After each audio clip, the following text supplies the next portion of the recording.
Oh, have you seen that people were getting banned from Flight Simulator for trying to reproduce 9/11?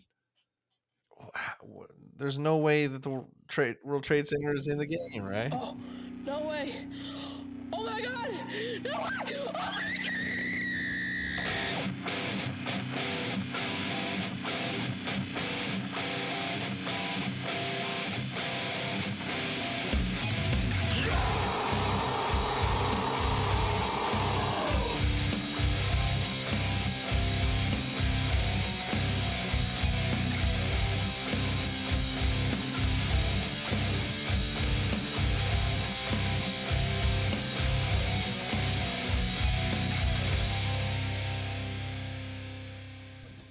Welcome, everybody, to episode 141 of 1 million of the Serial Chillers podcast. As always, I ask, how goes it?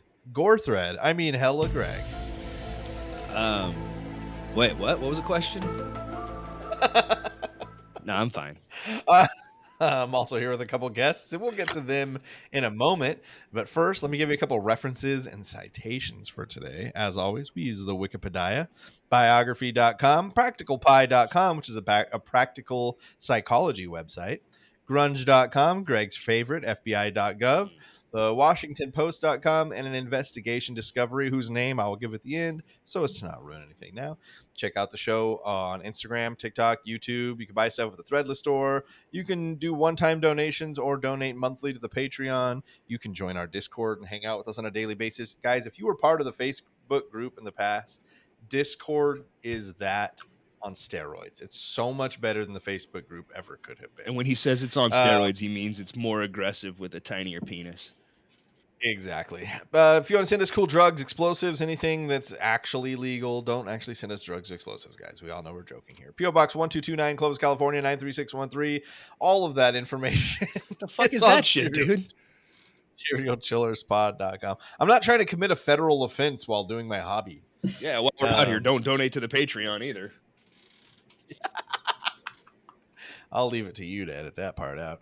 All the information's on serialchillerspod.com. And remember to don't forget lonelyfanswith2z's.com.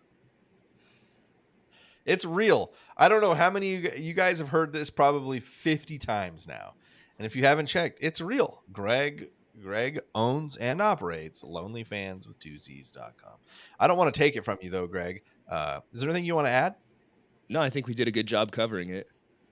Cool, just lonelyfanswith2z's.com. Yeah, throw it out there. All right, we're going to be welcoming back two guests, neither of their first time, so they're veterans. Some of them, I think one of you has been here for an episode that didn't make it to air, but that's okay. You still got the experience. Welcome back. Two good buddies of ours who are early fans. That's how the show works, guys. Not enough of you listen, so we just make friends out of all of our fans. Welcome back, Jim and Eddie. I cannot confirm or deny the contents of my and Helgrig's DMs to each other. No. Plead the fifth. 1, 2, 3, 4, 5. I wish I could count that. If you had to describe them in one word, would that word be sexy? Sexy, but with like 3 X's. There we go. Sexy with 3 X's from Jim. What's up, Eddie? How are you this fine evening? I'm good. I would just say if you visit OnlyFans, make sure you have an ad blocker up. No. You do not want to go in there. You're going laptop. for the pop-ups, buddy. Let's be real. Not those pop-ups, the other ones, but Oh. Some of those pop-ups are designed. So welcome, guys. It's good to have you. I know you guys know how the show works, and most of you listening do. Let me explain it for anybody that doesn't. Each week, we sit down with old friends, new friends, good friends, and bad friends to tell the story of an infamous serial killer, something true crime, dark, creepy, unsolved, or otherwise mysterious.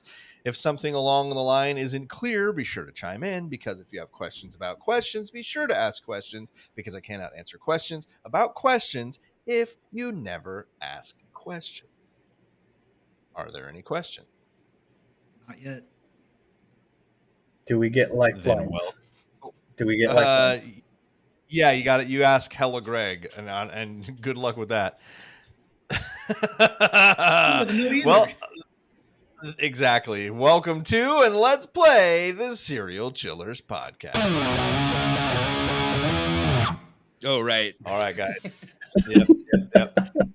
See, it loses its luster a little. Plays in my mind. Today's episode. Tell me, have you guys heard of Samuel Little?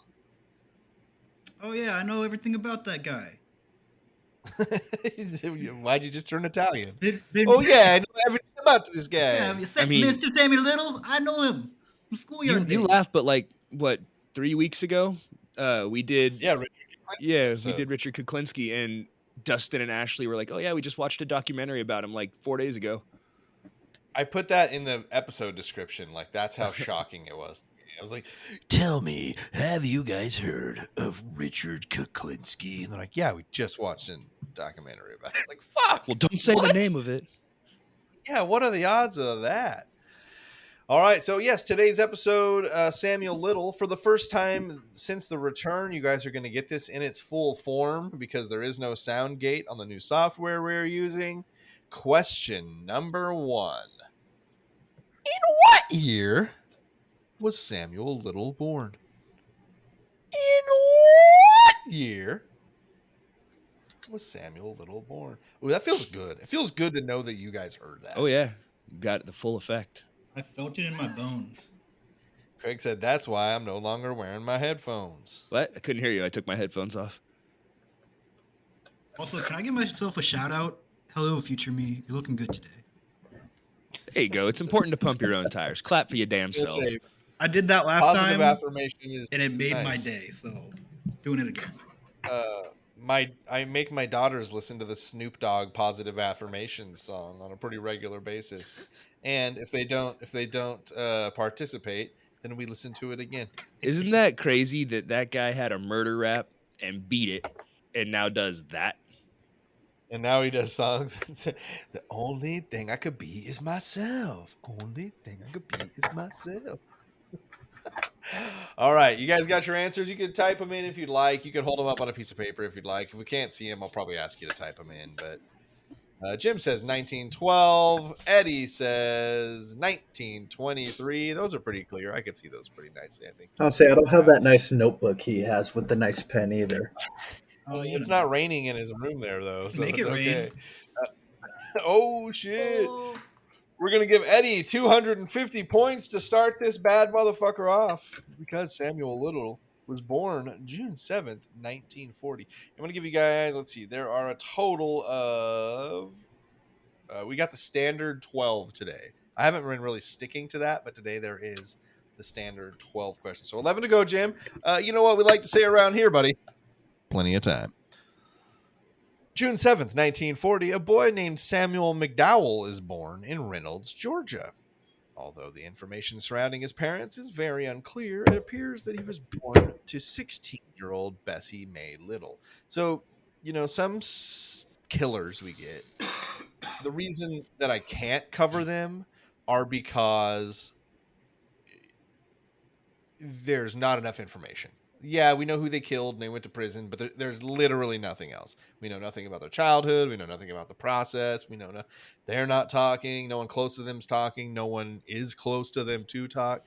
And that's sort of the case here. We have a lot of really like muddied or unclear information. So we know that he was likely born to 16-year-old Bessie Mae Little. At the time of his birth, she may have been employed as a maid, but some sources say that she gave birth to Samuel while she was in jail. ¿Por qué no los dos? You could be a maid and in jail. You're allowed to do that.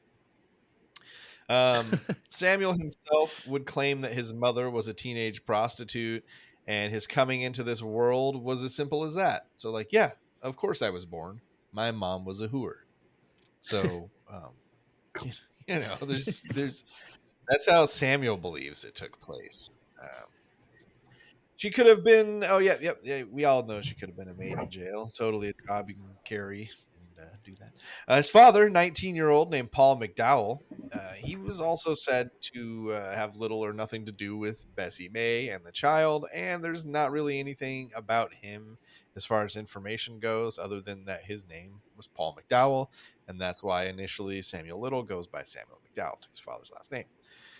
What we do know is that the family quickly left Georgia after Samuel's birth. They would make their way to Lorain, Ohio. And from what I know about Ohio, that's the spot. like that's where you want to be. I know I live in South Carolina, but Ohio seems to be the butt end of a lot of jokes. I think I've passed through it before.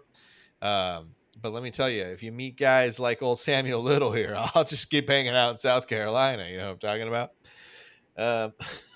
Sorry, guys. I didn't mean to bring any unwarranted Ohio hate this evening. Just the kind of mood we're in. No, I feel So- like it's always warranted. Okay, perfect. Stupid So, Buckeye bring State. it. Yeah, goddamn mistake by the lake. Get out of here, Cleveland. In Ohio, his troubled parents continue to be just that, troubled, as troubled parents are wont to do. They are often absent. Because of this, Samuel is mainly raised by his paternal grandmother in Ohio. He gets through primary school fairly uneventfully, but begins to show his true colors at Hawthorne Junior High School. Yo, Here Hawthorne he begins. Heights. Ohio is for lovers. Whoa, look at my wrist and black boy. Just saying, there's the things are coming together. I like what you're putting together here. I wish this turned into a story about Midwest emo and cool intros with like girlfriends' voicemails on them or whatever. People talking in the background at a party while somebody noodles on an electric guitar with no distortion. Yeah, or like a movie, like a Shaun of the Dead quote or something, just plays at the beginning. But unfortunately, no, that's not where we're going. Here at Hawthorne Heights Junior High School, cut my wrists and black my eyes. Here he begins to have behavioral issues in many different fashions. Firstly, he's not achieving his grade levels in reading or math and struggled to get along with other children. Eddie is in the educator realm, and I'm sure you would just probably classify that as like a generally problem child, someone who's like not meeting any type of grade levels and is not showing any sort of social acuity in the classroom. So bright future for that student. Would I be wrong to assess? I would say Eddie? that's probably about 75% of my kids. So he, as well as like just basically not doing well in school, not getting along with other children, he's also getting in trouble for like blatantly ignoring teachers. He's subordinate constantly. He has outbursts both physically and verbally towards other students and staff. It is about by now in his early teenage years that some of the things that have been simmering are starting to like really become an issue. So some of the stuff that like in his early life it's kind of blown over. Nobody's really noticed it. He's getting into these adolescent years where like we all get a little angsty. And instead of like, getting a large hot and ready and eating it by himself in his 1989 Toyota Corolla and writing emo songs, he's doing like like weird. So these behavioral issues are starting to crop up. Early teen years, yes, we're hammering hot and readies and writing emo songs. He's becoming a huge issue in his school. Also, he's not quite the gigantic man he's going to turn into. And when I say gigantic man, I don't mean that he's like 6'9". I mean that like when you see him, he's like physically imposing. And at one point they talk about how big his hands are, and they show his like inked hand. And like I myself have some fairly large mitts, so when I see big hands, I'm usually like, I bet you I'm pretty close to that, These things, I was like, wait, is that an extra knuckle? Like these fucking hands, dude, were so long, and they had the longest fingers. And again, you go long fingers, you think, E.T. and like Greg, you'll know what I'm talking about, but you think like Jared, like just these long, spindly fingers. No, dude, this motherfucker had the strongest looking hands you could possibly think of. Fucking Johnny so Bench. are we talking about like Shaq holding normal size objects, making them look small? Yes. Like Okay, Andre the all right. Giant holding that beer can. Maybe not quite that big, but yes, like this dude's hands are fucking huge. And I don't have his measurements, but like if I was to guess based on like court photos, I would describe him as a 6'2", 240-pound African American male.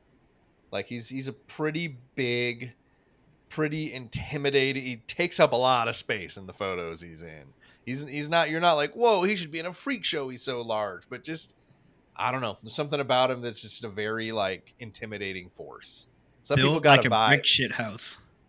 Some people got a vibe, dude, and He's got like an ironic last name, but Samuel Little, does not pass the vibe check, my guys. Do you think So they called him Tiny?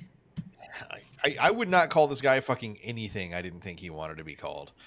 Sir. That's Yeah, exactly.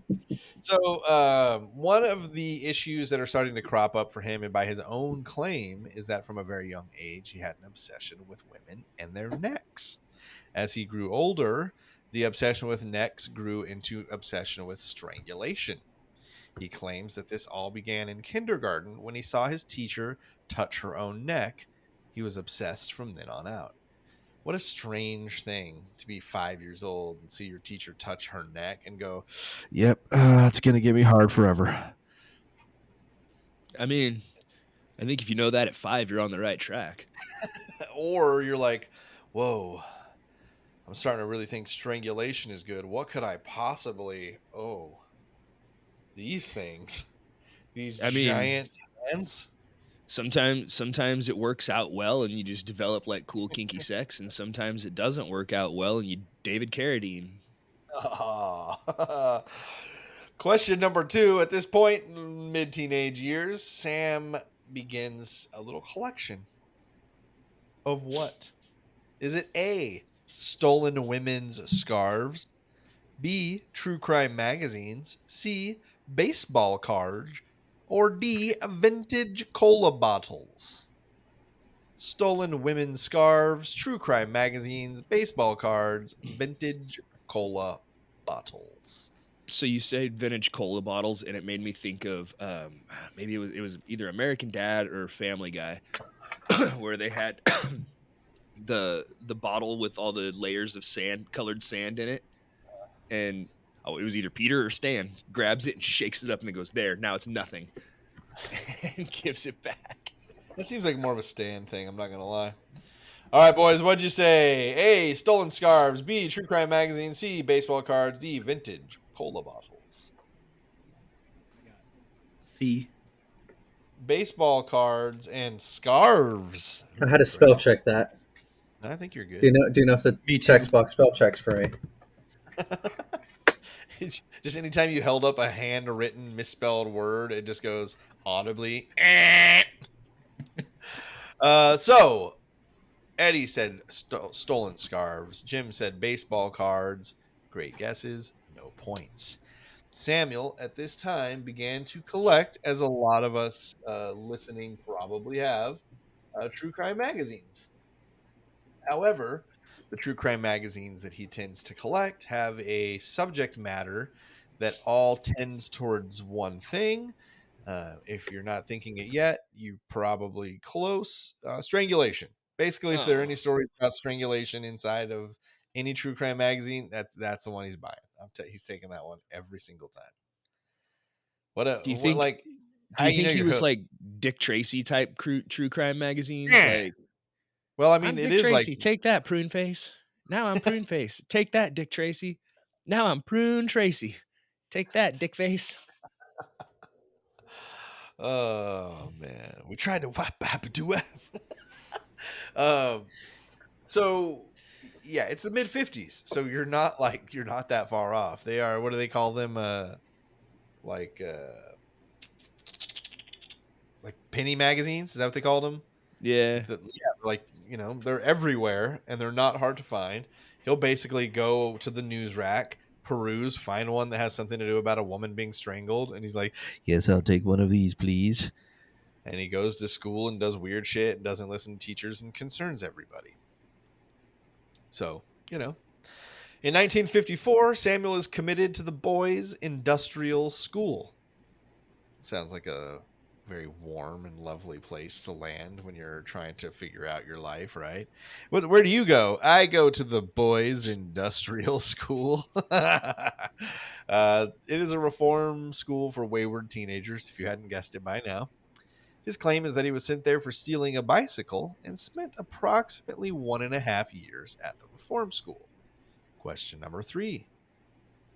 After the 1.5 years at the Boys Industrial School, how many disciplinary infractions had he incurred? Now, really quickly, before you take your guess, this isn't like, hey, Sam Little, sit down. hey, Sam Little, stop running in the halls. These are like very serious, like think of like when you were in high school, like you got written up, these are like the next step beyond that. You were convicted beyond that. Like you were going in having a serious talk with the principal and shit was going down. It's on your official fucking record. So he's there for a year and a half. How many disciplinary infractions did he incur? I mean, at some point you got to learn, right? This was the 50s too, so they punished differently. They would make you stand there against the wall with your hands behind your head like this, and then they just snap you in the tip of the penis with a wet towel. Sick, dude. I thought that was going way different direction, but Never let yeah. them know your next move. I think that's why he got in trouble so much. Yeah. He just enjoyed that. They're all right. We're gonna start choking you. He's like, oh no. Please don't. No. All right. How many infractions, guys? Year and a half. Jim says 11. Eddie says 69. Nice. Nice, bro. Also going to get him the points because after the year and a half, Samuel Little is going to have incurred approximately 47 disciplinary actions. And it's not like, it wasn't at a private school, so it's not like they could expel him or something. He was like at the worst fucking place he could possibly be. And they're like, well, shit, what do we do now? Like, I don't know, dude. Just keep whipping him in the dick with the wet towel. I don't know. Make the towel hot or something. Well, I don't know. Is that more If that doesn't punishing? try to choke him. Please report to the principal's office for a warm towel. Oh no. He walks out the door and goes, yes. Sorry, we're a little front loaded on questions here, guys. Don't worry, it doesn't really spread out. I'm keeping it dense, y'all. Keeping it dense. So, year and a half at the boys' industrial school, 47 disciplinary actions. It's 1956. He is 16. He gets out and he is almost immediately arrested and charged for breaking and entering in a residential property in Peyton Manning's favorite city, Omaha. For this crime, he was placed into an institution of juvenile offenders after, he's got two of the most, what's the word I'm looking for? Like, these are the most, sad names of all time. What two schools did you go to? It was like, well, at first I was at the boys' industrial school, and then I was held at the institution of juvenile offenders. I played football there. I've seen The Longest Yard. That's a good program. Yeah. After that stint, he would leave that school. His time there is also kind of swirled in shadows. We don't know a lot about it. One thing we do know, there's an official piece of intake paperwork that somehow became part of the Samuel Little lexicon, and all it lists is his mother, her name, and then under it says whereabouts unknown. So gives you a little idea of kind of where he's at 16. He's really got nobody, and even the people who you might look to, their whereabouts are unknown. So don't go looking, guys. So he's released just after his 18th birthday, because he's no longer a juvenile. 3 years later, in 1961, he would be arrested while breaking into a furniture store in his hometown of Lorain, Ohio. For this crime, he was sentenced to 3 years in prison. By 1964, he was fairly nomadic and holding down many temporary jobs that are funding his life. So he gets 3 years in prison, pretty uneventful. Happens in 1961, gets out at 1964, starts kind of traveling the country. Like, I ain't going to have a fucking address. I got a car. Question number 4. Here is a list of 4 jobs. 3 of them are ones that Sam is claiming to have done. What are they? So I've got 3. Give me the one that he didn't do. I worded that poorly. So I'm going to give you 4. Give me the one job Samuel Little did not claim to do. Is it A, prize fighter, B, cemetery worker, C, gas station cashier, or D, ambulance attendant? One of those is not a real job Samuel Little said he had. Prize fighter, cemetery worker, gas station cashier, or ambulance attendant? I had one of those jobs. I know, it was always weird coming to hang out with you at the cemetery. Jim said that he was not a cemetery worker. Eddie said he was not an ambulance attendant. Both of those things he said that he was. Ooh. Two examples he gives of a fairly normal job are that of a cemetery worker and an ambulance attendant. Also, at this time, Samuel is referring to himself as a former prize fighter for the fighting that he had taken up while in prison. I guess he won the prison boxing tournament, so he was referring to himself as a former prize fighter. So he Imagine won a the Royal prize. Rumble there. Ooh, cage match. For not lying. See, I should have known better because the gas station attendant, his hands were a little too big to be putting those coins in there. You ain't Sir, wrong. can you pick that penny up off the counter for me? I actually can't. Just got to press your finger down on it really hard and hope it sticks. I like that method. All right, so that is no points for anybody through 4 questions. It's Eddie 500, Jim 0. Don't worry, boys. Plenty of time. Plenty of time. At this time, he's going to move to Florida. He's staying with his biological mother, as we all remember, the lovely Bessie May. This seems to have sort of been a home base for him, but again, remember, he's fairly nomadic at this time. He's out spreading his wings across different states. It is said that by 1970, that's about 6 years after his last release from prison, Sam would have charges in 8 separate states for crimes such as DUI, fraud, shoplifting, solicitation, armed robbery, aggravated assault, and rape. 1970 would also be the year that Samuel would first kill. Now, the way I inserted the kills to the chronology here is to insert them where they happened. But basically, some of his kills, they come in waves, because there are some that he's found out for, there are some that he's going to admit to, there are some that he's suspected to, that he's going to later agree that he was part of. So basically, the ones that I know about that are Hundy P are just here in the timeline. So thank you. Samuel Little picks up his first victim, Mary Brosley, who was 33, at a bar in North Miami Beach, Florida. He then drove her to a secluded area near the Everglades and strangled her to death before burying her in a shallow grave. As you might have expected, strangulation fan, that was the method he was going for. Is it barehanded when he does it, or does he use tools? Barehanded, 100%. Okay. Staring into their eyes. January of 1971, he is charged with armed robbery in Cleveland, and while awaiting trial is arrested and charged with sodomy. It's look, dude, Samuel Little ain't up to no good, all right? There's not a lot good surrounding him. Basically in and out of prison nonstop since 1954. It's 1971 now. So he spent almost an entire adult's lifetime. Later, he would be found not guilty of the armed robbery and would never be tried for the sodomy. So guess who actually ended up being the right one in that situation, right? He didn't get in any trouble. And it's been a while, I feel like, since we've done this. But we're going down this fucking path where it's hey, maybe if there was some accountability at any time before all these murders began. But hey, who the fuck? I'm just some guy. I'm just some podcast guy. If you're using the show for research, don't.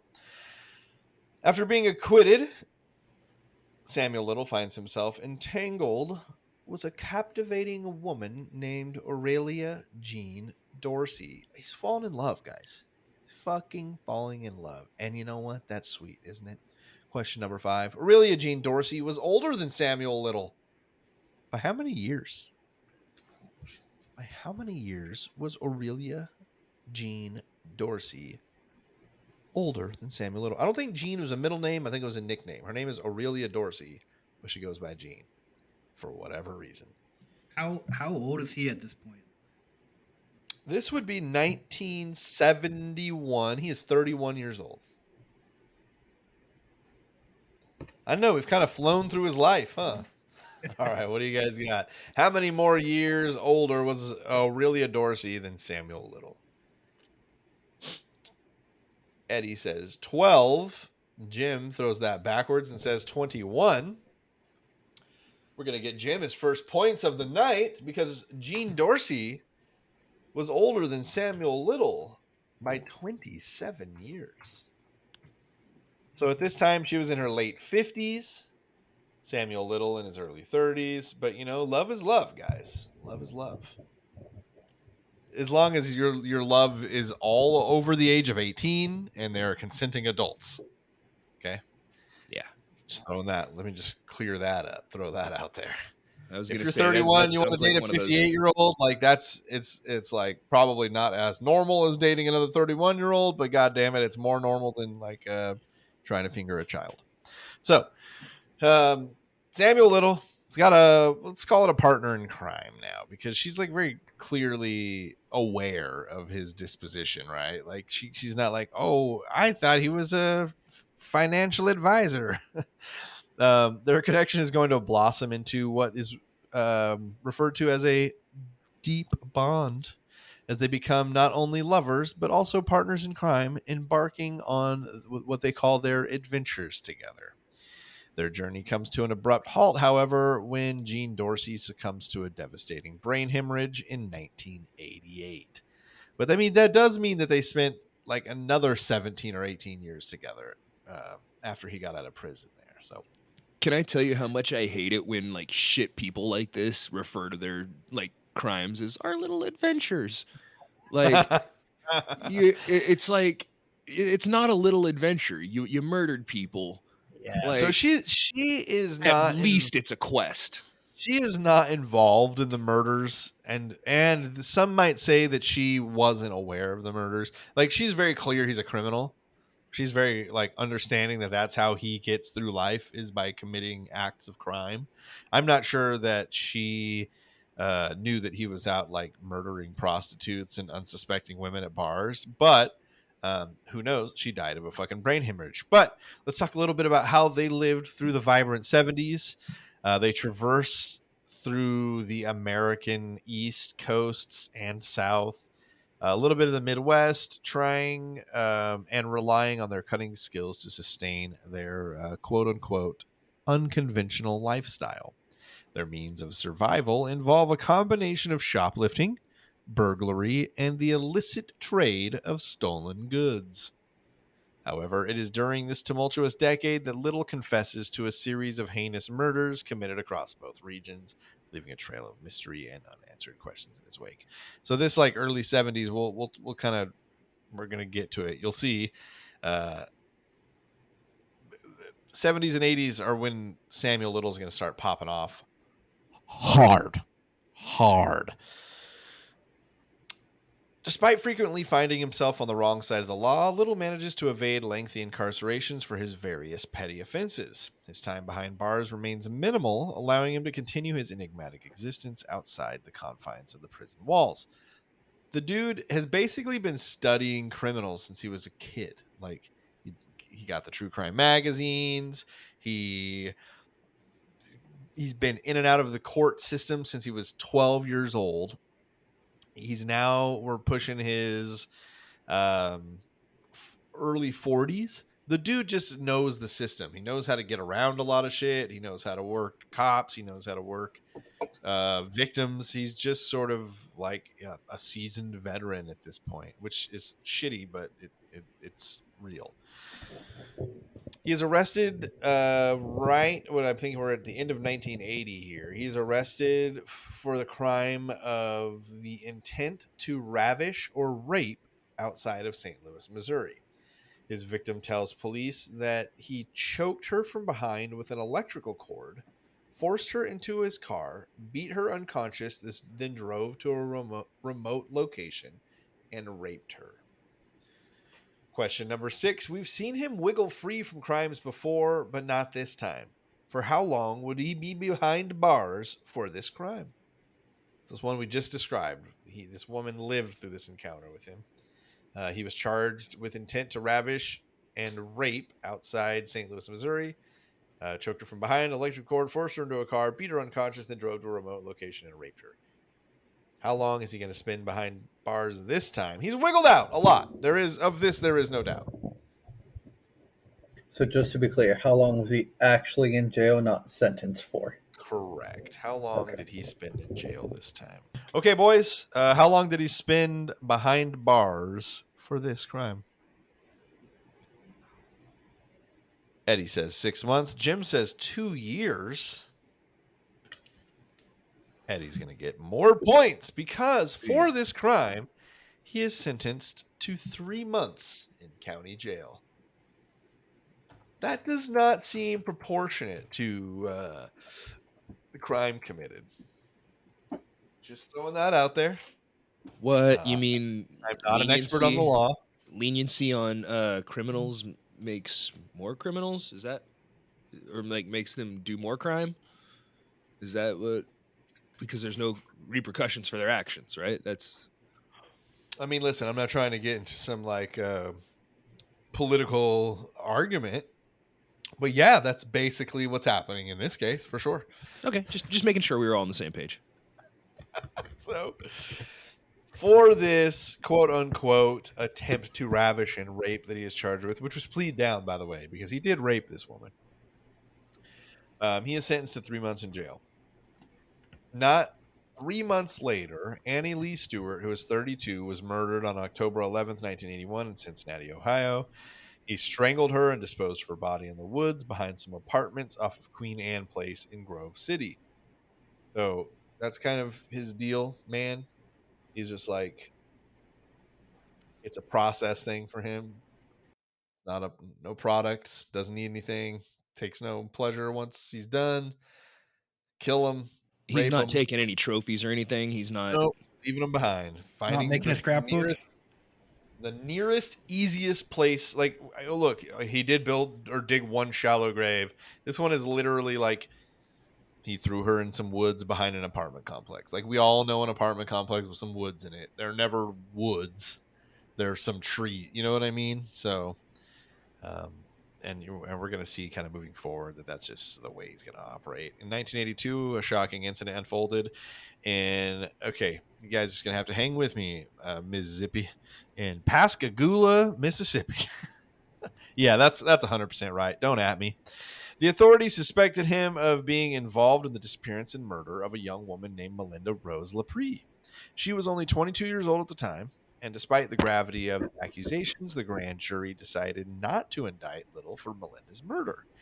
It was a surprising turn of events that left many puzzled and seeking justice for the victim and her grieving family. However, the story did not end there. The investigation continued. Little's journey just took an unexpected detour.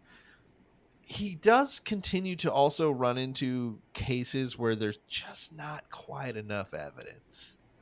You know what I mean? Like, they're just not like being patient enough about finding enough evidence to try him on and have it be full force. They're like, yeah, we think we got him. And then it's like, all right, here's what we got. And the jury's like, yeah, we're not going to indict this. Like, fuck. So that's the case here. They're pretty sure he's responsible for Melinda Rose Lepre's disappearance. They can't do anything. So again, the investigation continues, but they're refusing to indict at the time. So he is extradited to Florida, where he faced trial for the murder of another woman named Patricia Ann Mount. Now remember, we're not like at the end here where he's been caught up for all his murders. These are happening in the chronology as we speak. Faced a trial for murder of another woman named Patricia Ann Mount. Patricia was 26 years old and had tragically lost her life in September of 1982. The prosecution presented witnesses who claimed to have seen Little with Patricia on the night before she vanished. The courtroom was filled with tension as these witnesses pointed their fingers at Little, accusing him of being the last person seen with Patricia alive. However, doubts began to emerge regarding the reliability of their testimonies. Some of them were like prostitutes who came out and said that they were lying about parts of their story, or, so like basically they had all these witnesses and it was kind of falling apart on them. The jury, grappling with the uncertainty around the case, ultimately decided to acquit Little in January of 1984. The acquittal left a bitter taste in the mouths of those seeking justice for Patricia and Melinda, and it was a frustrating outcome as the truth seemed to slip through their fingers. The case highlighted the challenges faced by the legal system when relying solely on witness testimony, which is true. Which, like, I mean, nowadays, if you listen to any like true crime experts, they'll tell you like eyewitness testimony, some of the worst testimony you can have. It's it everybody sees something different, and it's not anybody's fault. It's the way our brains operate and they work. Like your brain literally fills in things and takes things away that you see all day. Like your eyes can see your nose right now. All right, your brain's taking it away. When you're I've heard stories about people who live on a busy street, and they'll back out of their driveway hundreds and hundreds of times, and they'll get into an accident at some point and say that they never saw a car coming, and there's a very good chance that it's because their brain filled in the information of an empty street in their peripheral vision, and they didn't see a car. You know what I mean? So our brains are deeply flawed when it comes to recalling things like this. Little story serves as a reminder of the complexities and the uncertainties that can arise in the pursuit of justice. Again, the eyewitness testimony, it's nice to have, but actual physical, tangible evidence is real nice too. It raises questions about the reliability of evidence and the weight it carries in a court of law, especially since we now know that Mary Jo Payton was 21 and murdered sometime in 1984. So he gets off these two murder charges. You would think, all right, I've murdered some women. I went to trial for that shit and got away with it. What am I gonna do? How am I gonna celebrate? By murdering a 21-year-old in 1984 after he hung out with her in a bar in Cleveland, Ohio. He claimed that he and Peyton left a bar together, and then he took her to an abandoned factory where he choked her before throwing her lifeless body down a basement staircase. Two workers from a nearby company discovered her dead on July 3rd, 1984, a few weeks later. After this crime, Samuel Little is going to relocate to California. Question number 7. To what city did he relocate? Here are the 5 largest cities in California, and it was one of them. Is it A, Fresno, B, San Francisco, C, San Diego, D, Los Angeles, or E, Sacramento? One of those 5 is where our friend Samuel Little relocated after his latest murder in Cleveland, Ohio. Is it Fresno, San Francisco, San Diego, Los Angeles, or Sacramento? All right. Eddie says Sacramento. Jim says San Francisco. Samuel Little would head out about as south in California as you can go and settle near San Diego. Damn it. Nope. I thought for sure you would have guessed that. I wrote that and I was like, is Eddie just going to guess San Diego because it's on there? It's like, I was going to guess See, Clovis. I thought that was an option you would throw in there because I'm in San Diego. See that, Greg? You hear that, you idiot? I'm fooling people left and right. Yeah, but look who you're fooling. Fool me once. Also, Yeah, by boys. people, Fool again. I'm one person. Yeah, he fool me. Can't get fooled again. Located to San Diego, California, or near. In October 1984, he faced more legal consequences for abducting, assaulting, and strangling a 22-year-old woman named Lori Barrows, who miraculously survived the ordeal. This one, in one of the documentaries, you can have the police officer who interrupted this crime walk you through every part of it. And basically, what he had done this time was had beat her unconscious, taken her to the back seat with the door open, pushed into the floorboard of the back of the car. Yeah. But she's not asking for help as she has been beaten unconscious. Right. So like when the cop comes up, Samuel Little's like, oh, me and my wife out here, like you got us. My bad, man. We'll pack it up and get out of here. And the cop's like, well, I'd better check this out a little further anyway, just in case. And he said basically the story kept slowly changing, and it looked like Samuel Little perhaps wanted to attack the cop.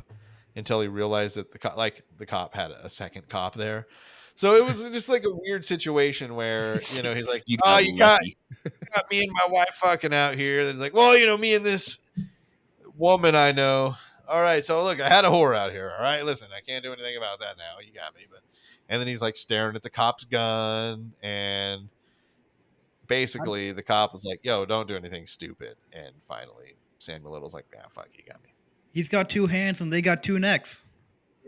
So he would serve a prison sentence of 2.5 years for this severe beating and rape. After being released from prison in February of 1987, he made his way to Los Angeles. Unfortunately, his arrival was marked with a string of heinous crimes. In a tragic incident, Carol Linda Alford, a vibrant 41-year-old woman, met a horrifying fate at the literal hands of a heartless criminal. Samuel left behind a chilling trail of evidence that would eventually lead this crime to being connected to him later. It was a fateful day in July 13th, 1987, when Carol's life was brutally taken from her. Her lifeless body was discovered in a desolate alley, sending shockwaves through the local community. The authorities determined to bring justice to Carol and her grieving loved ones and embarked on a relentless investigation. As the investigation unfolded, a breakthrough emerged. Hidden beneath the surface, crucial DNA evidence was found on Carol's underwear and under her fingernails.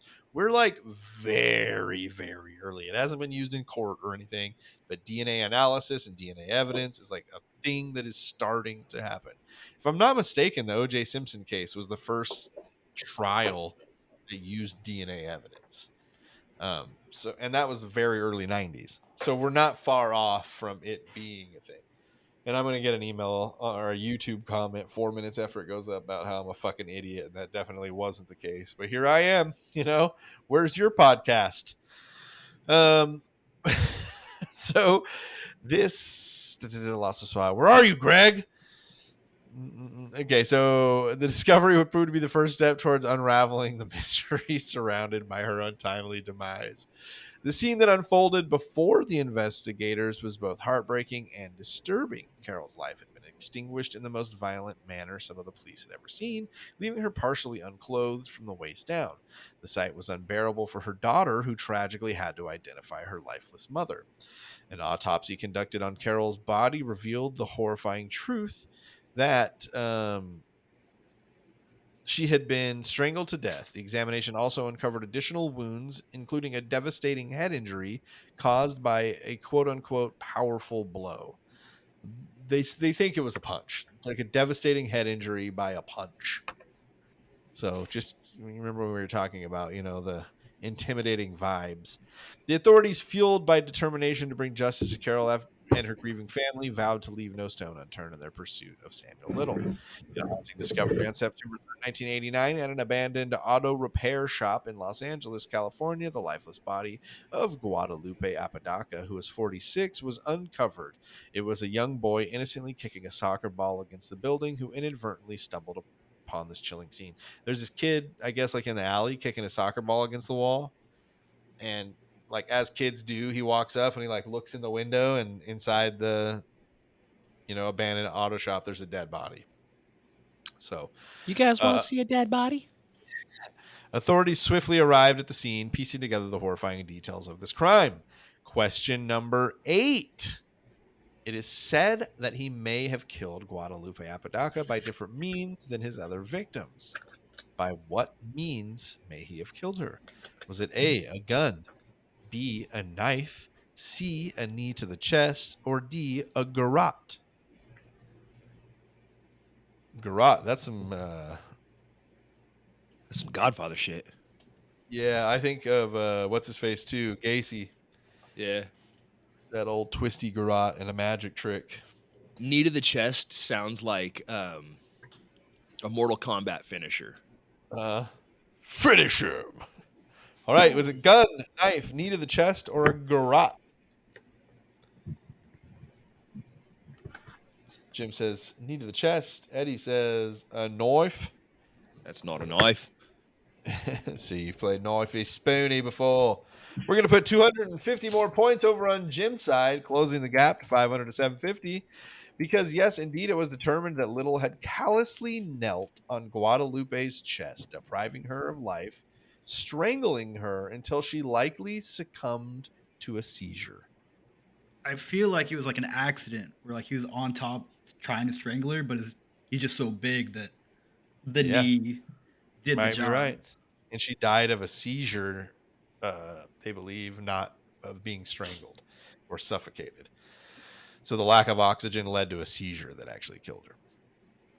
So the brutality of the act was further magnified by the disturbing state in which Guadalupe's body was found. She lay there, vulnerable and exposed, as her assailant had stripped her from the waist down, another MO where we constantly see from him. The presence of blood in her anal cavity served as a chilling reminder of the depths of depravity that Samuel Little had sunk to. Justice, however, would not be denied, as through advancements in DNA technology, the truth would be unveiled, linking Little irrefutably to this heinous crime. Eventually, the wheels of justice turned slow but surely, and he was finally convicted, bringing a sense of closure to this tragic chapter. We'll kind of get to that a little later, but I just want to make sure y'all know they know he did it. In August of '89, Audrey Nelson Everett, a woman of 35, met a gruesome end behind the walls of a notorious nightclub and restaurant. Her lifeless body was discovered in a dumpster later the next day. The scene was hauntingly devoid of any clues that could lead investigators to Audrey's identity. Stripped of her dignity, her naked lower body bore witness to the brutality she had endured. An autopsy revealed a chilling sequence of events. Audrey had suffered repeated blows to her head, a merciless act of violence that preceded her forceful strangulation. The marks on her body told a tale of agony and torment. As the pieces of this macabre puzzle were put together, a disturbing picture emerged. Audrey had endured more than just the hands of her assailant. Road burns suggested that she had been dragged across a harsh surface, and a cruel precursor to her untimely demise. A shattered spinal bone, bruises on her belly, and injuries on her back painted a vivid portrait of the horror she had encountered. Dr. Eugene Carpenter, the coroner tasked with unraveling this grim mystery, testified to the severity of Audrey's injuries. The strangulation had left its indelible mark, but it was the stomach injury that spoke volumes. It bore the unmistakable signs of a tremendous force, leaving no doubt that Audrey had suffered greatly before her life was cruelly extinguished. Dr. Carpenter, a seasoned professional with decades of experience, confessed that these signs of force were some of the most harrowing he had ever encountered in his long career, even in a county accustomed to some very heinous acts. Um, Basically, like, they wouldn't come out and say it, but it seems as if he possibly drug her with the car and then ran her over a few times in the midsection, and then while she was still alive, did his thing. So Some motherfuckers are just sick. You know that? Like, Samuel Little is. goddamn. These seem And like you they're can getting like imagine more how. complex. Say that again. I feel like the murders are getting like increasingly more complex. Like he Yeah, started I off, mean, he's they like do that. crunch, and now it's like Escalation. let me hit you with my car a few times, and then I'll crunch you. And like Yeah. hit you in a way that like you live through it. Like it was like he, imagine the bleed or the bruise that comes with an internal bleed of just your whole midsection being ran over. So that's what I imagined Multiple when times. right when they said like the medical examiner was like truly creeped out by it. I'm just like, yeah, her whole fucking body was just a bruise, and then she had road rash all over, like she'd been drugged by a car, and then he raped and strangled her. So yeah. And like another thing about this story too is that it ends fairly recently. We've got Ted Bundy and we've got Dahmer and Gacy, and all of those dudes, like, I mean, some of them were dead before we were born. Samuel Little wasn't arrested until I gotta make sure I didn't make it a question, but like much later. It's gotten bad. He's gotten bad. He's fully escalated. He has. I mean, look, no one said that she got ran over by a car, but that's just sort of what they made it sound like. You know what I'm saying? The truth hidden beneath Audrey's fingernails emerged in the form of DNA evidence. It pointed an accusing finger at the perpetrator, connecting him irrefutably to the crime. Little was finally brought to justice, and his conviction a small measure of solace for a life so brutally taken. In West Memphis, Arkansas, a woman's life was tragically cut short in 1990. Zena Marie Jones was 30 and reported missing on July 6th from Memphis, Tennessee. It wasn't until July 28th that her body was discovered by a fisherman on the Arkansas side of the Mississippi River, just 8 feet from mile marker 722. Little did the killer know that justice would eventually catch up with him. Yes, Greg. I just feel like it's easy to get lost when you're trying to get to Memphis, Tennessee, and you wind up in Memphis, Arkansas. Like that Yeah, West Memphis, Arkansas, dude. feels like one of those things that could happen to anybody. Like took a wrong turn in Albuquerque I and think wound that's up where in the West Memphis 3 hailed too. Tennessee. Arkansas. Oh, I think we had this conversation during their episode. I would I'd know. like I to- don't listen to this show.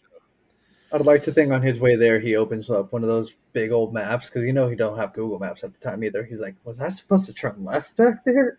He's got a Thompson guide in the He said, in the "Fuck, glove I'm in the box. complete wrong state." I should have took a left at Albuquerque. There's a Memphis here though. You'll be all right. Oh, Yeah, we'll find, okay, close enough. I'll find someone. So it wasn't until her body was found in 2018, Samuel Little admitted to murdering Jones and even provided a sketch of her.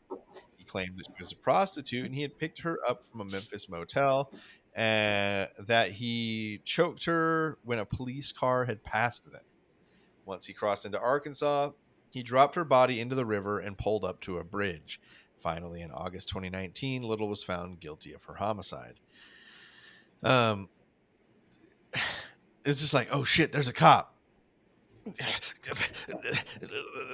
Like, you would like, I think a lot of, I dare to say normal people would maybe be like, oh shit, I ain't gonna be committing any crimes tonight. That's too close. That cop just drove by. It's a fucking sign. He was like, nope, better strangle her real quick. Well, I was gonna say, and that's one of those deaths that's not real quick. Strangling somebody, especially barehanded, that's Pretty sure a they few say it's like one of minutes. the hardest way to kill somebody. Like, Yeah, it's that's a very, few minutes of work you have to put in there at very least. intimate process, if you will. So it wasn't until April of 2022 that Jones was identified by her family, who noticed a resemblance between the composite sketch drawn by Little himself and their loved one. So we'll circle back on that composite sketch thing. But in 1991, he's visiting family and Little steals a carton of cigarettes in, again, his hometown of Lorraine, and hits someone while trying to flee the scene of the crime. He is arrested and charged with aggravated robbery. I think it's like 2 months later, August 24th, 1991, it was Rose Evans crossed paths with Little, who, while driving, kindly offered her a ride. Little seemed like an ordinary person, but little did Rose know that this encounter would lead to her death. As they ventured into an abandoned area, a sense of unease began to creep over Rose, and Little's intentions were clearly far from innocent. In a chilling turn of events, he mercilessly strangled her within the confines of his car. The desolate surroundings bore witness to this act, as Rose's life was abruptly taken from her. To conceal his monstrous deed, Little callously disposed of Rose's lifeless body in a vacant lot, shrouding it beneath 2 tires. Remember how I talked about like getting lazier and lazier? Like literally pulled up in a parking lot and just like threw 2 discarded tires on her and was like, yep, that'll do. It was a heart-wrenching sight, a symbol of the darkness that had consumed an innocent soul. Years passed. Justice finally caught up with Little again. This is something that we're like, he's going to fully get away with now. It's going to take many years and technological advancements to get it all caught up with him. Though the conviction couldn't bring her back, the verdict again is going to provide a glimmer of solace to those who mourn her loss. In 2012, he was arrested at a homeless shelter in Kentucky and extradited to California to face a narcotics charge. There was some narcotics charge they were trying to track him down for, and they couldn't track him down because they thought he was still somewhere in the Midwest. But one of his, they thought he was still in California, and one of his Social Security checks was cashed in Kentucky, so they tracked him down that way. He was finally out of money, I guess. He knew that they were going to be tracking him that way, and he just got desperate, cashed one, and like a week later they showed up. Oh, hey, what up, motherfucker? So again, and he's living in a homeless shelter. He's still living the nomad life. Authorities soon discovered that he was involved in the murders of 3 women in Los Angeles in the 1980s. That's why they went and tracked him down. Thanks to DNA testing, Little was charged with the murders and extradited to Los Angeles in 2013. Shockingly, police later revealed that Little was being investigated for involvement in many other murders committed in the 1980s and beyond. Question number 9. After their suspicions and his confessions, how many murders is it possible that Samuel Little is responsible for? So he's confessed to some. They believe he's done some. Basically, there is a number. There is this solid number. It's pretty universally accepted as the number that he is likely responsible for. Man, I wish I'd been counting. Wouldn't have helped you. Would have given me a lower limit. It's true. You could probably take a good little ballpark estimation then on some of these names that have been thrown out there. You're saying it's at least more than one? It is. I will tell you that it is more than one, and it is less than 7,652. 7,651. Ooh. Got it.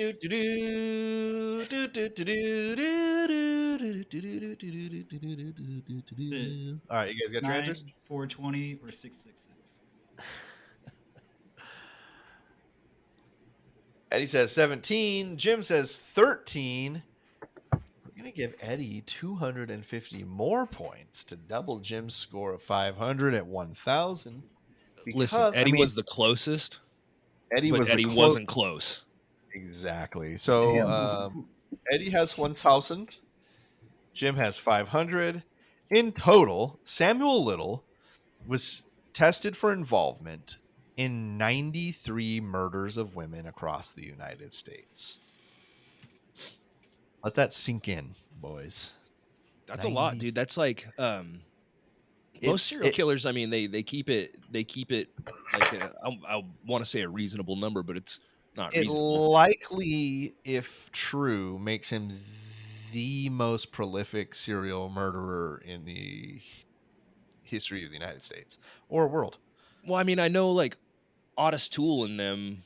I mean, they serial confess to hundreds. Well, I was gonna say they claim to be up in the 300s, connected to like even that's 8. like right. That's what I'm saying. Like even the ones who serial confess are like actually only connected to a dozen or less. So Samuel Little was tried for the. Go ahead, sorry. I was gonna say, like, I imagine once you hit like 15 or 20, you kind of know what you're doing. It's hard. Yeah. It's hard to get caught when you get experience. And he's got a lot of experience. It's kind of like the opposite of the Ted Bundy quote. Yeah, losing the tire iron. Little was tried for the murders. He lost car tires. That's what he ended up with. Just 2 though. Just 2. Every couple times, just throws 2 on top of a body.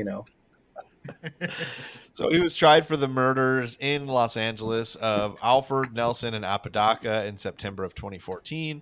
Prosecution presented the DNA evidence as well as testimony of witnesses who were attacked by the accused at different times throughout his criminal career. On September 25th, 2014, Little was found guilty and sentenced to life imprisonment without the possibility of parole. On the day of the verdict, Little continued to insist on his innocence. In later interviews, he would say that none of these women died mad at him, and he wasn't mad at them. They all, quote unquote, had an understanding. Whatever the fuck that means. Like, what does that mean? That's just a dude trying to justify it to himself. That's a guy who can't look at himself in the mirror anymore. So he has to like say shit like that so he can like, I don't know, not hate himself when he like. It's such a strange thing. I've laid in bed and been like, wow, man, I really wish I hadn't done that. Like my life could be so much different right now. And that was just little shit like, doing dumb shit when I was a teenager or whatever. Right. I feel like a guy like this has to invent some pretty heavy lies to be able to like look at himself. That's a good point. And then that's one of them that he says like, no, none of these women were mad at me. I wasn't mad at them. I didn't hate them. They didn't hate me. We had an understanding, and it was that I would just, strangle the life out of their life. So on November 9th, 2018, a shocking revelation came to light when Little confessed to the heinous crime of fatally strangling Melissa Thomas back in 1996. The weight of his guilt became even more apparent November 13th of 2018, 5 days later, when he was officially charged with the murder of Denise Christie Brothers in Odessa, Texas, a crime he had confessed to a ranger in May of 2018. Little's admission led to a guilty plea for the murder of brothers on December 13th, resulting in yet another life sentence. The extent of Little's dark and twisted past began to unravel as the Ector County, Texas District Attorney and Wise County, Texas Sheriff's Office made a chilling announcement on November 13th. Little had confessed to not just a few, but dozens of murders, potentially exceeding a staggering 90 across 14 states between 1970 and 2005. He operated for 35 years. Potentially 42, because there are some people that believe he killed as late as 1 month before he was arrested. So That's 2012. like when they say like a career, that's like an actual like full on Yeah. with retirement career. Yeah. I mean, he So- was cashing checks. That's how they Yeah. caught him. Yep. So, As the days yeah. passed, more horrifying details emerged. On November 15th, 2018, the Russell County, Alabama District Attorney revealed that Little had recently confessed to the 1979 murder of Brenda Alexander, a 23-year-old whose life was brutally taken in Phoenix City, Alabama. There's another one you get lost without your Thomas guide. The following day, in November 16th, 2018, the Macon County, Georgia sheriff made a bone-chilling announcement of their own. Little had credibly confessed to the 1977 strangling murder of an unidentified woman and the 1982 strangling murder of an 18-year-old Fredonia Smith. But Little's reign of terror didn't stop there. In the fall of 2018, he admitted to the 1982 murder of 55-year-old Dorothy Richards and the 1996 murder of 40-year-old Daisy McGuire, both of whom were found lifeless in Hua, Louisiana. The sheer number of lives had been taken, and the pain he had inflicted on countless families was beyond comprehension at this point. On November 19th, Harrison County, Mississippi Sheriff Troy Peterson said that Little had confessed to strangling 36-year-old Julia Critchfield in the Gulfport area in 1978 and dumping her body off a cliff. On November 20th, Lee County, Mississippi law enforcement officials announced that Little had admitted to killing 46-year-old Nancy Carroll Stevens in Tupelo, Mississippi in 2005, and that the case would be presented to a grand jury in January of 2019. November 21st, 2018, Richland County, South Carolina authorities announced that Little had confessed to murdering 19-year-old Evelyn Weston, whose body was found near Fort Jackson, South Carolina in 1978. Little confessed to having killed 20-year-old Rosie Hill in Marion County, Florida in 1982. And on November 27th, 2018, the FBI announced that its Violent Criminal Apprehension Program team had confirmed a number of Little's confessions. So they've confirmed them. They haven't charged. He's not going to court for these yet, but they have taken the information he has given. They have plugged it into these crimes, and they have confirmed that he is very likely or is the killer. I know we got a lot of number questions today, but it gives Jim a little bit of time to catch up here. There's still plenty of time. Question number 10. After this one, you got 2 questions. So 3 questions total. There is still plenty of time. Question number 10. How many of his confessions were either proven to be true or Little had evidence that only the killer could know? So either guaranteed true or like he's got some facts that really make it to where it is most likely true. And this is the FBI. This isn't like, some armchair sleuths being like, oh, yep, he did these. This is the FBI being like, yeah, here's what we got on him. Congratulations, Reddit. We did it. Yeah. Oof. Oh, you mean the RBI? The Reddit Bureau of Investigation? Yeah. All right, you guys got something? FBI says how many of these confessions are confirmed? 40 for Jim, 66 for Eddie. Jim's going to get 250 points because the FBI confirmed that 34 of Samuel Little's confessions, and they're still working to match the remainder of his confession. So they're not saying that they're done. but they are saying that as of now, they have been able to confirm 34 of them, and that was as We're not of finished. We just need a break. about 5 years ago. So, Will we so get what an I'm hearing update is on there's chill an chatters? asterisk. Say that again. Will we get an update on the chill chatters? Yeah, that's what I'll try to do. Is I'll find an updated number for that. So if my guess is higher, dude, then we go back and give me the points. Is what I'm curious. We'll see if it comes down to a 250 point difference. We'll see if we can work something out. I'm That just really asterisk on the disappointed episode. because you could have gone with 69 and you chose not to. I thought about it, but I'm like, no, that's percentage wise, it's a little too high. I know it's And I was like gonna three do numbers 40. different. I was gonna do 42.0, and I was like, ah. Could have So got me. Samuel Little begins making confessions in exchange for a transfer out of the Los Angeles County prison system, which he is being held. One included a confession to a previous cold case in Prince George's County, Maryland, previously one of the only 2 homicide cases in that county with unidentified victims. In December 2018, he was indicted for strangling Linda Sue Boards, who was 23, to death in May of 1981 in Warren County, Kentucky. Her body was found May 15th of 1981 near U.S. Route 68. One of Little's victims was identified in December of 2018 as Martha Cunningham of Knox County, Tennessee, who was 34 years old when Little murdered her in 1975. On May 31st, 2019, Cuyahoga County, Ohio prosecutors made a chilling announcement. They revealed that Samuel Little had been indicted on 4 counts of aggravated murder and 6 counts of kidnapping. These charges were in connection to the brutal killings of 2 women, Mary Jo Payton and Rose Evans, in Cleveland. Mary Jo Payton, on the other hand, remained unidentified until 1992. It was only when Cleveland authorities entered her thumbprint into an FBI database that they were able to match her remains found years earlier. An anthropologist had to reconstruct her appearance as her identity had remained a mystery for so long. Like, I feel like if I ever die, I want to have an anthropologist rebuild my face. Like, if I ever die under mysterious circumstances, Wait, let's just say I'm wait. going If you ever die, yeah, you got to let me finish. Under mysterious circumstances, that a forensic anthropologist has to rebuild my face. And I hope that they rebuild it terrifying and inaccurately. Yeah, a forensic anthropologist reconstructed her appearance. Peyton's last moments were spent in the company of Samuel Little, whom she had met at a bar near East 105th and Euclid Avenues. The victim of the 1977 or 1978 murder was discovered on March 18th, 1983 in Willoughby Hills, Ohio. The National Missing and Unidentified Persons System revealed that she was likely a black woman between the ages of 17 and 35. When her body was found by a man walking his dog, only her skeleton, some clothing, and jewelry remained. The desolate location was a grassy slope near a fence in a wooded area just off of Interstate 271. In Akron, Ohio, where he can Interstate 271 in Akron, Ohio, where he confessed to killing the one woman. In Cincinnati, where he That's took so the crazy life to me that a body can just sit there for that long and 5 years.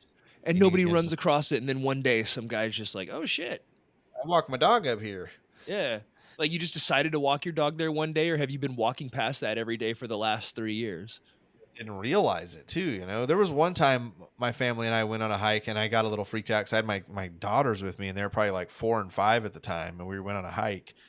And I've never smelled a decomposing human body, but I've smelled decomposing animals before. It's a smell you don't forget.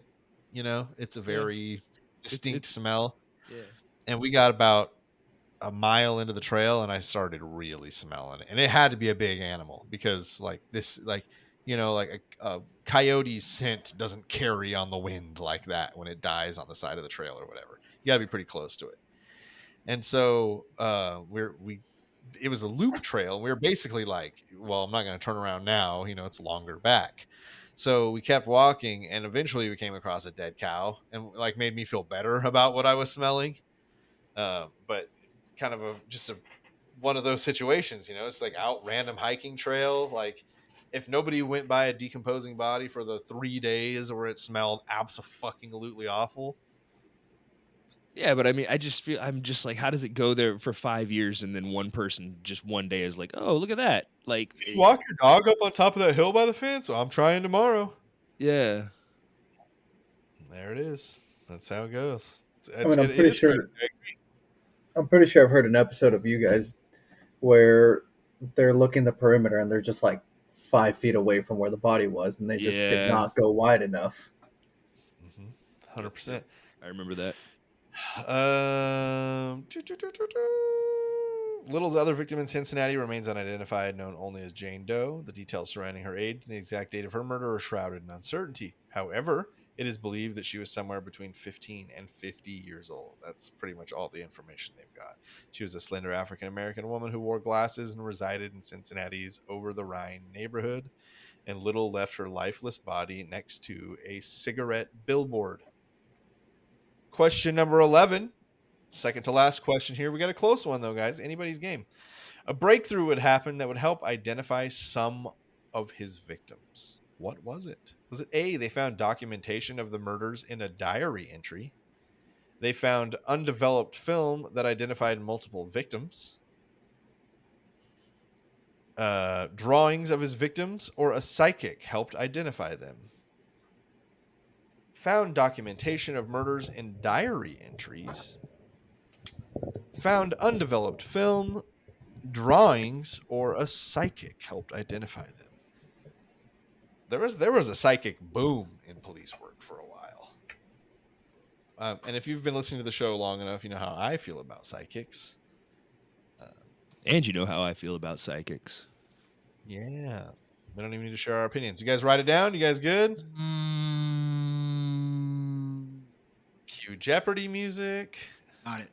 I'll say I'm iffy. I'd like to believe that his wife, before she passed away, scrapbooked her adventures with him as they drove around. That's what I was thinking. And that's what they came across. They're like, "Oh, this has been in the trunk of the car the entire time. How did we not come across the This is scrapbook?" so nice. Man, I didn't know she went to Michael's and got all the craft supplies and everything. It's All right, what do you bound guys say? Underdeveloped drawings and or underdeveloped photos and a psychic. So Jim says underdeveloped film that they found identified multiple victims. Eddie said that, yeah, man, a psychic helped identify them. And a significant breakthrough. The FBI released portraits that were drawn by Samuel Little himself, hoping that someone would recognize the faces of his victim. This is actually quite genius because they sent in, I fucking missed his name like 3 times, but they sent in basically like this master interviewer, and he earned the trust of Little. Like they play the audio tapes and you totally listen to him, and you can hear him, like, you know, he's super friendly, he's crazy nice, and basically gains the trust of Samuel Little. They see that Samuel Little's like actually an incredibly talented artist. Like his cell is covered in like pictures of celebrities and athletes, and like, you know, there are people that can draw really well, but they can't really like capture the face. You know what I mean? Does this make sense to you guys? Like, I feel like I could draw pretty decently, but then when it gets to the face, I can't make it look like Michael Jordan or whatever. It looks like a black guy with a basketball in his hand, or you know what I mean? Like, it doesn't look like who I'm trying to look like. You could be like, oh, that's Michael Jordan. Someone would be like, oh, yeah, I guess I see that, you know? Nah, Samuel Little's got that. He's got the skill. People look like what they're supposed to look like, and clean. So basically, this one FBI agent says to the other FBI guy, the master interviewer, like, why don't we have him draw him? So basically, he's got these life sentences and 1 death sentence in one of the states. I can't remember exactly which one, but the FBI tells him, like, hey, we'll get the death sentence taken away, and we'll get you a studio of your own and basically unlimited art supplies, and we want you to draw all the women you can remember that you murdered. Because he has an insane memory. Basically, in his confessions, he would go like, okay, I went to Phoenix, there was 2 women there. Cincinnati, that's 2 women. Akron, that's 3. And he was just going down the list and like naming this year. Yeah, I drove a van, so I killed 2 women in Cleveland. And so they just fully took advantage of this. They got him his own studio, and he churned out many drawings of women that he had murdered. Astonishingly, at least one of these portraits led to the resolution of a cold case in Akron, and I think that's enough. I think that made it worth it right there, that like it solved just even one case. November 20th, 2020, he confessed 2 murders in Florida, one of which had resulted in a wrongful conviction of another man. This revelation shed light on the devastating consequences of his actions, not only for the victims, but also for those who had been wrongly accused of his crimes. So we're like, this is something we're not even thinking about, right? is like these crimes that he's gotten away with, and not every crime that he's gotten away with have been put on someone else, but this one has. And it It's one wasn't they the thought only they one. solved and they didn't. Right, exactly. So kind of a crazy thing to think about that we really weren't until this point. So the horrors committed by Samuel Little reached Memphis, Tennessee, where the life of Zena Marie Jones was tragically taken. We knew about that. We talked about her in the chronology as well, but he did admit to killing her much later. It wasn't until April 22nd, 2022, that Zena was finally identified as 30-year-old woman. Her name now joins the long list of victims who fell prey to Little's malevolence. Final question. Jim, you need to get this right to force a tie and an artistic challenge, which of course Greg will administer. Greg, start thinking of one in case Jim gets this and Eddie doesn't. Eddie, you get it? You've defended. Jim, you can also stab at it for a win if you'd like. It is multiple choice. All you need to do is get a multiple choice option correct to tie it. So let me give you the question. You can decide whether you want to stab. There's multiple choice. Eddie, there's really no reason for you to stab, but hey, you do you, man. Question number 12. In what year did Samuel Little die? In what year did Samuel Little die? Want to stab at it, Jim, or you want to take those multiple choice options? Yeah, you gonna go for the win? Going for it on 4th down? 2-point conversion for the dub. I'm gonna hate myself for this, but I think I'm gonna take the multiple choice. I really want to do artistic challenge. The multiple choice options are 2020, 2021, 2022, 2023, or still alive. Eddie trying to defend that early lead he put together. Jim trying to make the comeback happen. Okay, Jim says he is still alive. Eddie says 2020, the year of our COVID Lord. Eddie's going to add to that lead 250 points because Samuel Little did die in December or November of 2020. So, December 30th, 2020. So shit, was that the last day of 2020 in a Los Angeles County area hospital. He never actually got out of LA. They were never able to fully extradite him. So technically all the work he did to get out of LA and be extradited didn't happen because he did. Although California Department of Corrections and Rehabilitation sources indicate no cause of death, Little suffered from diabetes, heart problems, and other health conditions. At the time of this recording, Samuel Little is still suspected of 56 murders and has 6 confessions with non-matching details and is convicted of a total of 8. While not as well known as many of the killers we have covered here on the show, there's a decent chance that he may have been responsible for the highest body count of any serial killer in history and was possibly active from 1970 to 2012, a total of 42 years. Holy shit, boys. That's That's the wild. story of Samuel Little. That's wild, dude. He would like to be that prolific and be proven that prolific. Like I said, Otis Toole claimed 300, but like you're just a guy. Like there's no proof to support that. You were in a van You down were by just the Henry Lee river. Lucas's bitch. Yeah. But like for them to be like, yeah, no, he's up there. Like that's wild. That's a lot of people. I mean, look, even if it were just the 8 that he was convicted of and the 34 that the FBI confirmed, that's 42 fucking murders. Yeah. That's nuts. I mean, this one was intense because like a lot of times these episodes are like, oh, he killed somebody and then he did this weird thing and that weird thing and then he killed another person. And this one was like, he killed this person, he killed this person, he went here and killed this person.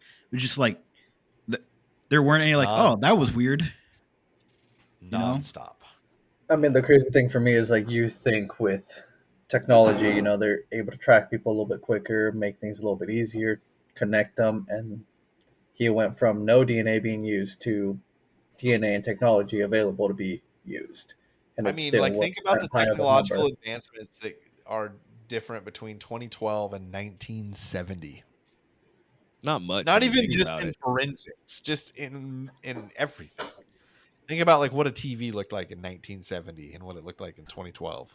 I mean, his life went through like an extreme culture change, and to be killing through all of that, like it's one thing. It's like, like was killing during the late 60s, early 70s, and then like, oh, I killed during the 60s, the 70s, the 80s, the 90s, the 20s, the 2010s, the 2020s. It's like, holy shit, that's like a Motherfuckers lot like of, Bill Belichick. a lot of different things going on, and to just maintain the same attitude. Yeah, Got nonstop. you got to stay consistent with the things you know. Yeah, That hand strength, though. the All clamps. right, boys. Well, congratulations to Eddie on your victory. How many have you won, Eddie? Do you know? That's a solid one. Yeah, that's the first victory. Oh yeah, first victory. Hey, Hey. sweet, I'm sweet, a sweet victory. wait. Lewis, can I move back in now? Yeah, all right. She said I can move back in. Hey, That's next one time more we win see than you, I we'll have. have 4 walls and a roof. He's got a W under his belt. Congratulations on the upcoming nuptials, Eddie. We're proud of you. We're happy Yeah, for congrats, Very you. man. proud. Congrats, We dude. love you guys. Everybody who knows Eddie through Discord and stuff, by the time you hear this, you can tell him congratulations. That will be appropriate. And congratulations on the victory. Anything you want to throw out there? Anything you want to share? Anything you want to impart on the world here before we wrap it all up, Eddie? No, find me in Discord. Always There we go. lurking. Eddie is always lurking and playing Call of Duty. That's uh, that's Jim, correct. Hey, congratulations. Second place, man. You know, I'm getting pretty good at second place. you got a couple of those or what? This is my second place. Okay. Hey, Well, we'll get you back for a third one sooner than later. Make And it a three-peat.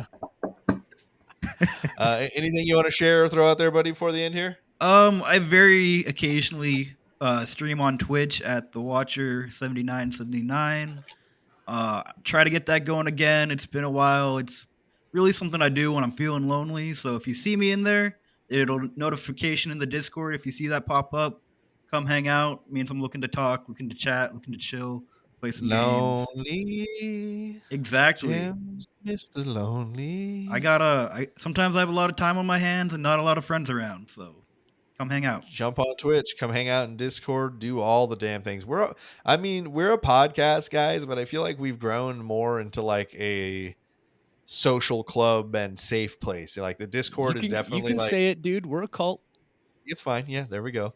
The Discord is very much like, again, true crime is heavy and it is hard to be absorbing all the time. However, there are totally places in the Discord in which if that's all you want to talk about, you totally can, and you'll get replies. I would say more often than not, we're talking about movies and food and video games and Fantasy occasionally football. sport. I was going to say we have a Serial Chillers Fantasy Football League. We have a Serial Chillers Book Club.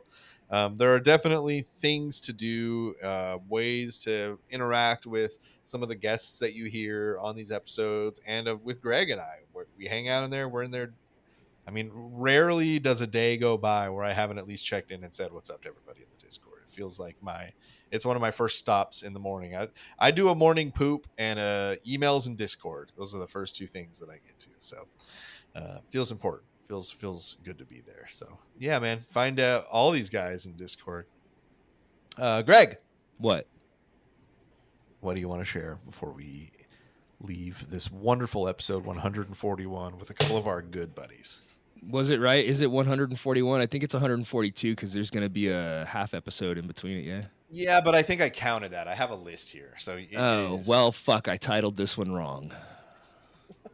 That's what I want to say. I'm just fucking up fast and picking Where'd up you stuff. title it? Oh, in the. In Zencaster. Oh, I see. Yeah. Well, just edit title. You're saying we got to go back and re-record it? Yep. Yep. Sorry, So try guys. and sound surprised when you hear the question. That's always the hardest part about when an episode gets fucked up. It's like, what, man? Now that joke's gonna sound terrible. It's going to sound all forced. Yeah. All right. Well, thank you guys so much for coming out. In case you guys weren't aware out there listening, we're trying out some new software to allow us to bring some people in from online. So for the first time in a while, there's 4 of us in 4 separate locations. I think it went pretty well. We'll see how it sounds post production. But I appreciate you guys coming out and being guinea pigs for that. and making it all work. We had a little trouble at the beginning, but Jim got it. We got over the hump, and we got it taken care of. And now we learn for next time. Outsmarted the Beautiful. technology. That's it. I mean, we at least tricked it. Oh yeah. Check out our social medias, check out all that stuff, serialchillerspod.com. That documentary I mentioned at the beginning that I didn't give the name of because I didn't want to give anything away is called The 93 Victims of Samuel Little. Yeah, exactly. It's an investigation A discovery little on the documentary. nose. Exactly. But go check that out. It's actually a pretty good documentary. We'll have the lists of references and citations, of course, as always, below or in the description. Again, thank you guys for coming out. Hope you enjoyed the story of Samuel Little. Do your own research. If you're using this one, the show for it, don't. For Eddie, or Jim, or Hella Greg, I'm Cromulent Jesse. And remember, don't talk to strangers. Goodbye. I think we forgot to tell people about Lonely Fans with Tuesdays. You can watch me touch a starfish. Yeah, just keep this running on the end right here. Yeah, it's a Not to Bring mention, your own you can use my starfish. Hey, Greg, starfish. you can use my feet pic from earlier. yeah, there you go. Let's get, now you're a creator. Why didn't I get that one?